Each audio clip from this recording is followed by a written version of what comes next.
Have you heard in 1797 the first ever washing machine was patented? It's true. In 1797, Nathaniel Briggs of New Hampshire patented the very first washing machine in America. Before this revolutionary invention, laundry day was an exhausting all-day affair involving boiling water, harsh soaps, and hours of scrubbing clothes by hand. Briggs's machine used a series of gears and wooden rods to automate some of the labor, though it was still far from our modern appliances because they didn't have electricity. Sadly, the Patent Office fire of 1836 destroyed all records of Briggs's original design, so we really don't know exactly how it worked. It would take another 40 years before rotary washing machines appeared, and more than a century before electric-powered machines became common. The next time you toss your clothes in the washer with a push of a button, thank old Nathaniel Briggs for taking the first step toward ending laundry day misery. Have you heard today is National Something on a Stick Day? From corn dogs to popsicles, kebabs to lollipops, this quirky holiday celebrates all foods served on sticks.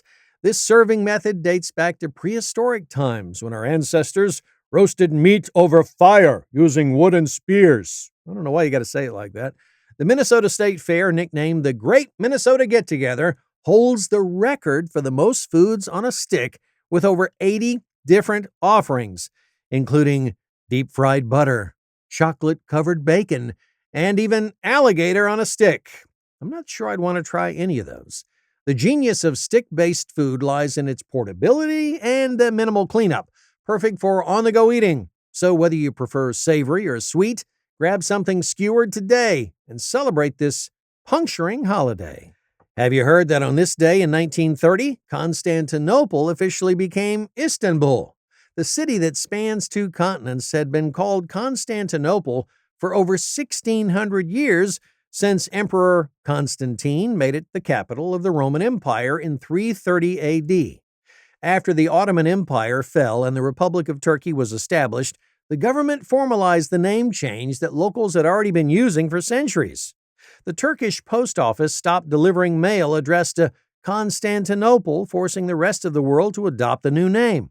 The change inspired the catchy jazz tune Istanbul, not Constantinople, in 1953. And that's all for today's edition of Have You Heard? Please leave a comment if you learned something really nerdy. I'm Troy W. Hudson, the voiceover with personality. Until next time, stay curious.